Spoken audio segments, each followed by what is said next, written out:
Hello everyone, welcome to ignited GS point. 11th JPSC के लिए मैं आज आप लोगों के लिए परंपरागत शासन व्यवस्था का ये पूरा चैप्टर करवाने वाला हूँ इस वीडियो में। क्योंकि आपको पता है कि आपका जो 11th जेपीएससी का पीटी है वो 17 मार्च को शेड्यूल किया गया है। तो 17 मार्च को हम लोग ध्यान में रख के ही तैयारी करेंगे। ध्यान में रख के तैयारी इसलिए करेंगे क्योंकि देखिए यहाँ पे कोई बोल नहीं सकता है कि एग्जाम होगा या नहीं होगा। मतलब कि सारे छात्रों को इस तरह से कंफ्यूजन में ही रखा जाता है। मैं बात करूं पिछला जो जेपीएससी हुआ था 7 to 10 वाला में, तो उसमें भी यही हो रहा था। ठीक है, एक सप्ताह पहले तक कैंडिडेट को पता ही नहीं था कि वो टिकट कराए अपना एग्जाम, मतलब कि सेंटर तक जाने का या नहीं कराए। तो अंततः वो एग्जाम हो चुका था। तो इसमें नुकसान उन छात्रों को होता है जो मतलब कि कंफ्यूजन में रहते हैं कि वो एग्जाम का डेट जब तक ऑफिशियली ना आए तब तक मैं तैयारी नहीं करूंगा, तो नुकसान हो जाने वाला है। ठीक है, तो मैं आपसे बस रिक्वेस्ट करूंगा कि आप लोग तैयारी को करते रहें। ठीक है, एग्जाम 17 मार्च को हो या फिर 17 अप्रैल को हो या आगे कभी भी हो, तैयारी को आप अपना कंप्लीट कीजिए। क्योंकि आप लोगों को पता है कि सिलेक्शन हर किसी का, मतलब कि 4 लाख कैंडिडेट अगर फॉर्म भर रहे हैं तो 4 लाख का कैंडिडेट का नहीं होगा। उसमें से मात्र आपका 342 कैंडिडेट का ही सिलेक्शन होगा। तो ये जो सिलेक्शन 342 का होगा आउट ऑफ 4 लाख में, तो क्यों ऐसा हो रहा है? क्योंकि यही कैंडिडेट वो है जो मतलब कि दृढ़ निश्चय के साथ पढ़ाई करते हैं। ठीक है, जिनको डेट से कोई मतलब नहीं, इनको अपना तैयारी से मतलब है कि इनका तैयारी कितना हो चुका है। ठीक है, तो आप लोग भी बस तैयारी पे ध्यान दें, अपना तैयारी जहाँ पे कमी है उसको करें। ठीक है, और जब पीटी का आप नहीं पढ़ पा रहे हैं, मन नहीं लग रहा है, तो मेंस का कुछ पढ़ लीजिए। ठीक है, ताकि मेंस भी कंप्लीट होते रहे धीरे धीरे। तो मेंस को भी ध्यान में रख के ही आप लोग पढ़ाई करें, तो आपके लिए अच्छा होगा। ठीक है, चलिए यहाँ पे आज हम लोग देखेंगे परंपरागत शासन व्यवस्था। परंपरागत शासन व्यवस्था से है जो आपका अच्छा खासा यहाँ पे क्वेश्चन पूछने वाला है। ठीक है, यहाँ पे आपको मैं बता देता हूँ। यहाँ पे सिलेबस में एक बार आपको बताता हूँ कि सिलेबस में आपका टोटल कितना है। तो आपका अगर सिलेबस आप लोगों के पास होगा तो आप लोग वहाँ पे देख सकते हैं कि जो झारखंड का इतिहास वाला सेक्शन है, सेक्शन ए में टोटल कितना क्वेश्चन पूछा जा रहा है झारखंड का इतिहास वाला सेक्शन से। तो ये पूछा जा रहा है आपका, हाँ, टोटल 8 8 क्वेश्चन पूछा जा रहा है। ठीक है, टोटल 8 क्वेश्चन पूछा जा रहा है। 8 क्वेश्चन मतलब आप इसको 2 से मल्टीप्लाई कर देंगे तो टोटल 16 नंबर। 16 नंबर का सवाल आपसे इस चैप्टर से पूछा जाएगा। और ये फिक्स है, ऐसा नहीं है कि बोल दिया है सिलेबस में तो नहीं पूछा जाएगा। आप कोई भी प्रीवियस ईयर देख लीजिए, या फिर 6th जेपीएससी का देख लीजिए, या फिर आपका 7th देख लीजिए, 7 to 10 वाला, या फिर जो अभी बैकलॉग का हुआ था उसको भी आप लोग देख लीजिएगा। तो आपको ये परंपरागत शासन व्यवस्था से आपको ये 8 क्वेश्चन देखने मिलेगा। ठीक है, मैं बैकलॉग का भी पेपर यहाँ पे सॉल्व करवा दूंगा, तो आप लोग वहां से भी देख सकते हैं कि क्या सिलेबस के अंतर्गत ही पूछा जाता है या नहीं। ठीक है, तो चलिए ज्यादा समय नहीं आप लोगों का वेस्ट करूंगा। मैं चाहता हूँ कि आप लोग चैनल को विजिट किए हैं तो इसको चैनल को सब्सक्राइब कर लें, क्योंकि यहाँ पे क्वालिटी कंटेंट आपको प्रोवाइड किया जाएगा। ठीक है, चलिए शुरू करते हैं। सबसे पहले यहाँ पे देखते हैं कि झारखंड एक आदिवासी बहुल राज्य है। ये तो हर किसी को पता है कि झारखंड एक आदिवासी बहुल राज्य है। सर्वप्रथम भारतीय संविधान में आदिवासियों के लिए अनुसूचित जनजाति पद प्रयुक्त हुआ था। यानी कि अनुसूचित जनजाति का जो पद है वो किसके लिए प्रयुक्त हुआ था? आदिवासियों के लिए। अब यहाँ पे है 8 आदिम जनजातियां सहित 32 प्रकार की जनजातियां वास करती है। मतलब कि झारखंड में जो आदिम जनजाति है, ठीक है, वो कितना है? 8 है। और टोटल अगर जनजातियां का बात करें तो वो टोटल है अभी 32 + 1। पुरान जो है, पूरन जो है वो मतलब अभी नया, मतलब वो उसको शेड्यूल किया गया है। ठीक है, इन आदिवासी समुदाय को अपनी विशिष्ट सभ्यता, संस्कृति, लोकाचार, सांस्कृतिक धरोहर, भाषा व बोली, वेशभूषा एवं रीति रिवाज है। मतलब कि अगर कोई आदिवासी समुदाय से बिलोंग करता है तो उसका अपने अपना एक सांस्कृतिक पहचान होगा, है ना, उसका अपना एक लोक आचार होगा, सांस्कृतिक उसका अपना धरोहर होगा, अपना भाषा होगा, अपना वेशभूषा होगा, अपना रीति रिवाज होगा। ठीक है, तो प्रशासनिक दृष्टिकोण से इनके सुचारू संचालन और नियंत्रण हेतु सामुदायिक पारंपरिक शासन व्यवस्था स्थापित हुई। अब जैसे कि अब इनका भी कुछ ना कुछ मैटर होता होगा, ठीक है, प्रशासनिक दृष्टिकोण से, तो उसको कैसे चलाया जाए, तो उसके लिए भी इन लोगों का अपना एक सेपरेट शासन व्यवस्था है, ठीक है, जो परंपरागत रूप में आज भी विद्यमान, मतलब जो आज भी कहीं ना कहीं विद्यमान है। परंतु वर्तमान समय में सरकारी पंचायतों की स्थापना और हस्तक्षेप के बाद इन पंचायतों की गरिमा, मतलब कि जैसे कि आपको पता है कि सरकार, एक मिनट,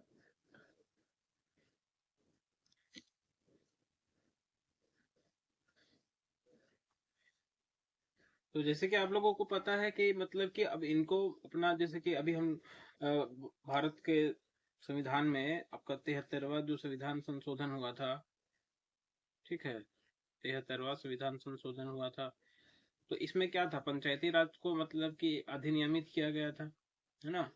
तो इससे अगर हर जिला या हर पंचायत में इस तरह का व्यवस्था अपनाया गया, तो उससे जो उन लोगों का जो परंपरागत जो शासन व्यवस्था था वो कहीं ना कहीं उससे अफेक्टेड होगा, है ना।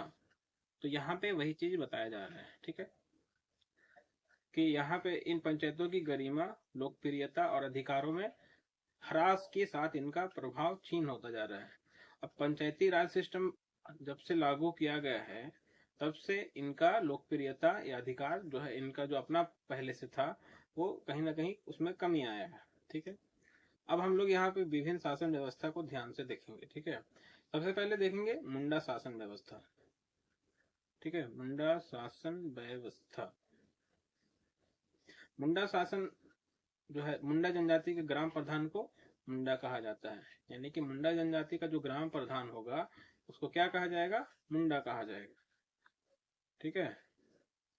यह क्या होता है, वंशानुगत होता है, यानी कि वंशानुगत का मतलब क्या हो गया कि अगर कोई पर्सन है, अगर इसके बाद इसका बेटा बनेगा ग्राम प्रधान और इसके बाद इसका बेटा बनेगा, तो ये वंशानुगत हो गया, ठीक है। तथा इस पर लगान वसूलने, इसका काम क्या है, तो काम भी ध्यान रखेंगे कि मुंडा जनजाति जो शासन व्यवस्था है उसमें ग्राम प्रधान कौन होता है, मुंडा होता है। मुंडा का जो पद होता है वो वंशानुगत होता है, और ये क्या, इसका काम क्या है, तो ये लगान वसूलेगा यानी टैक्स वसूलेगा। गांव में कोई अगर मैटर हो गया है, विवाद हो गया, तो उसको निपटाने का काम करेगा। विधि व्यवस्था से रिलेटेड अगर कोई उसको दायित्व है, मतलब वहां पे कोई विधि व्यवस्था खराब कर रहा है, तो उसको वो संभालने का काम करेगा, ठीक है। अब यहाँ पे देखिए हाथू मुंडा, हाथू मुंडा का काम क्या है, तो ये मुंडा गांव के पंचायत को हाथू कहा जाता है, मतलब कि मुंडा गांव का जो पंचायती सिस्टम है उसको क्या कहा जाएगा, उसको हाथू कहा जाएगा, याद रखिएगा, ठीक है। जिसके प्रमुख को क्या कहा जाता है, तो हाथू मुंडा, यानी कि मुंडा गांव का जो पंचायत है, मुंडा गांव का जो पंचायत है उसको क्या कहा जाएगा, हाथू कहा जाएगा। और हाथू का जो प्रमुख होगा उसको क्या कहा जाएगा, उसको हाथू मुंडा कहा जाएगा, या फिर कभी कभी उसको मुंडा भी कहा जाता है, ठीक है, यहाँ पे आप लोग देख सकते हैं। उसके बाद है डाकुआ। डाकुआ कौन है, तो मुंडा का जो सहायक होगा, असिस्टेंट होगा, जो असिस्ट करेगा, उसको क्या बोला जाएगा, डाकुआ कहा जाएगा, ठीक है। जिसकी सहायता से मुंडा गांव वालों को बैठक की सूचना देगा। डाकुआ का और काम क्या होता है, तो ये मतलब कि मुंडा अगर कोई बैठक बुलाने वाला है गांव में, तो उसकी सूचना वो गांव वालों को देगा, ठीक है। मुझे उम्मीद है कि आप लोगों को ये सेशन पसंद आ रहा होगा, है ना। अगर सेशन में कोई कमी है या फिर आप कोई फीडबैक देना चाहते हैं, तो आप लोग कमेंट में जरूर बताएंगे, ठीक है।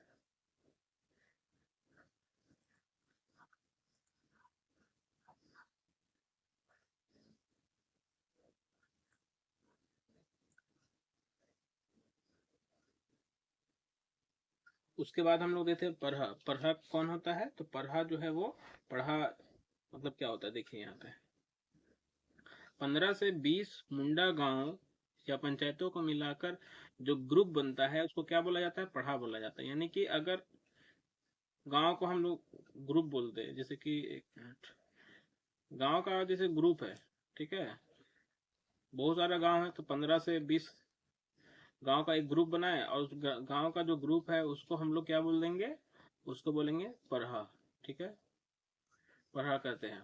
और पढ़ा का भी कोई ना कोई हेड होगा, तो पढ़ा का हेड को क्या बोलेंगे, इसको मानकी कहेंगे। ठीक है, पढ़ा का हेड को क्या कहा जाता है, मानकी। अब मानकी वाला व्यवस्था जैसे मुंडा में था कि मुंडा का जो अपना पद था वो भी वंशानुगत था, तो मानकी का भी पद जो है वो वंशानुगत होगा। ठीक है, यह मुंडा शासन व्यवस्था का सर्वोच्च अंग है। यानी मुंडा शासन व्यवस्था का सर्वोच्च अंग कौन सा है, पढ़ा है। पढ़ा किसको बोलते हैं, 15 से 20 गांव मुंडा गांव का एक ग्रुप को, समूह को। ठीक है, इसमें विधायिका, कार्यपालिका, न्यायपालिका की शक्तियां निहित होती है। यानी कि क्वेश्चन पूछा जा सकता है कि इसमें से कौन कौन सी शक्तियां निहित होती है। तो न्यायपालिका यानी ये न्याय भी करेगा। ठीक है, ये कोई कानून भी पास कर सकता है अपने लिए। ठीक है, और कार्यपालिका का भी कार्य ये करेगा। ठीक है, आप लोग ये सब याद रखेंगे। अगर कोई दो गांव के बीच में मैटर होता है, अंतर ग्रामीणी विवादों को सुलझाया जाएगा। यानी कोई दो गांव है आपस में, ठीक है, गांव ए और गांव बी, यहाँ दोनों के बीच में अगर कोई मैटर होता है, सुलझाने का काम कौन करेगा, पढ़ा पंचायत करेगा। ठीक है, अर्थात विवाद मुंडा नहीं सुलझा पाता। यानी कि अगर यहाँ का एक मुंडा है, यहाँ का भी एक मुंडा है, यानी ग्राम प्रधान को मुंडा ही कहते हैं, है ना, तो ये दोनों आपस में नहीं सुलझा पा रहे, तो ये किसके पास जाएगा, ये अपने हेड के पास जाएगा। ठीक है, तो ये आपको याद रखना है। तो मुंडा नहीं सुलझा पाता तो उनको मानकी कहते हैं। मानकी किसको बोला जाता है, जो मतलब कि पढ़ा का हेड होता है। आप लोग ऐसे याद रखेंगे। ठीक है, उसके बाद यहाँ पे कुछ अधिकारी है, ये अधिकारी से भी क्वेश्चन पूछा गया था 7th जेपीएससी में। ठीक है, तो यहाँ पे मैं इसको आपको बता देता हूँ। पांडे का काम क्या करना है, ये दस्तावेज को संभाल के रखता है। यानी कोई भी दस्तावेज है तो उसको संभाल के रखने का काम कौन करेगा, पांडे। पांडे से आपको क्या समझ में आ रहा है, आंडे। ठीक है, तो अंडे मतलब हम लोग संभाल के रखते हैं, ये कागज संभाल के रख रहा है। ठीक है, दीवान यानी पढ़ा राजा का जो मंत्री होता है वो हमेशा दीवाना होता है। ठीक है, उसके बाद यहाँ पे है ठाकुर, एक मिनट, हाँ, उसके बाद उसके बाद है पढ़ा राजा का जो असिस्टेंट होगा उसको क्या बोलेंगे, ठाकुर कहेंगे। सभा सभा कार्यवाही का नियंत्रक, यानी कि जो सभा हो रहा है उसमें कार्यवाही को कंट्रोल करने का काम कौन करेगा, दरोगा। ऐसे याद आप लोग याद रखेंगे कि कोई भी चीज को अगर भीड़ अनकंट्रोल हो गया है तो उसको कंट्रोल करने का काम कौन करेगा, दरोगा करेगा। ठीक है, उसके बाद है वकील। तो सभा का वकील किसको बोलेंगे, लाल को। ऐसे याद रखेंगे कि वकील जो होता है वो मतलब कि हमेशा गुस्से से लाल रहता है। ठीक है, ये सब याद रखने का है, सिर्फ याद रखने के लिए आपको बताया जा रहा है, इसको दिल पे नहीं लेंगे। ठीक है, उसके बाद है ग्रामीणी सिपाही। यानी कोई सिपाही है तो उसको हम लोग, तो अगर पढ़ा पंचायत में कोई ग्रामीणी सिपाही है, ग्राम स्तर का सिपाही है, तो उसको क्या बोलेंगे, बरक अंदाज, बरक अंदाज। ठीक है, क्या बोलेंगे उसको, बरक अंदाज। ठीक है, चलिए नेक्स्ट देखते हैं हम लोग। नेक्स्ट यहाँ पे है, यहाँ यहाँ तक हो चुका था। ठीक है, मुंडा शासन का सर्वोच्च अधिकारी पढ़ा सरदार होता है। मुंडा शासन का सर्वोच्च अधिकारी पढ़ा सरदार या पढ़ा राजा भी बोलते हैं। ठीक है, देखिए यहाँ पे आप लोगों को कंफ्यूज नहीं होना है। ठीक है,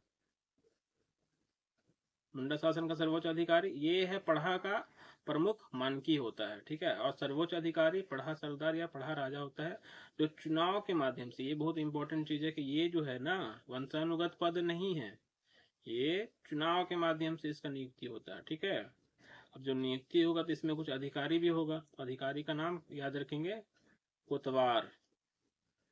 मैं यहाँ पे लिख देता हूँ, कोतवार हो गया, ये बैकलॉग में क्वेश्चन आया हुआ। ठीक है, बरकंदाज, उसके बाद है दरोगा, पांडे, और है आपका दीवान, ठाकुर, कुंवर, लाल, करतो। ठीक है। तो ये सारा आप लोग एक अच्छे से इसको एक बार देख लेंगे, मतलब देखना नहीं है, मतलब इसको एक तरह से समझ लीजिए, इसको आप थ्रोली याद कर लेंगे। ठीक है।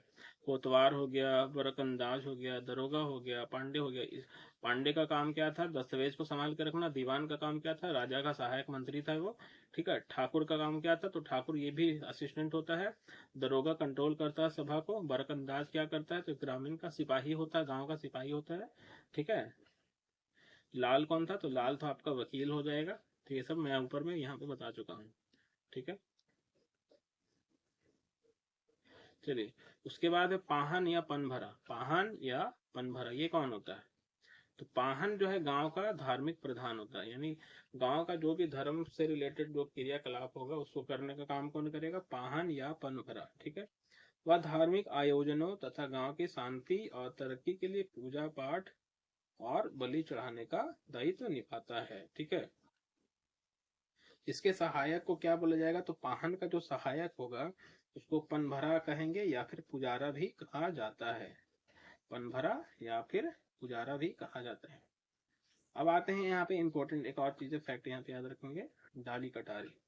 डाली कटारी क्या है? तो पाहन को जो धार्मिक कार्य किया वो करता है तो उसको जमीन दिया जाता है। ठीक है। जो जमीन दिया जाएगा उसमें वो कर मुक्त होता है हर तरह से। उसी जमीन को क्या बोला जाता है? तो डाली कटारी। ठीक है। डाली कटारी इंपॉर्टेंट है। ये किसको दिया जाता है? तो ये धार्मिक प्रधान पाहन को दिया जाता है। पाहन कौन होता है? तो ये अपना मुंडा शासन व्यवस्था का धार्मिक हेड होता है। ठीक है। चलिए, नेक्स्ट क्वेश्चन, नेक्स्ट टॉपिक जो है आपका भूत खेत।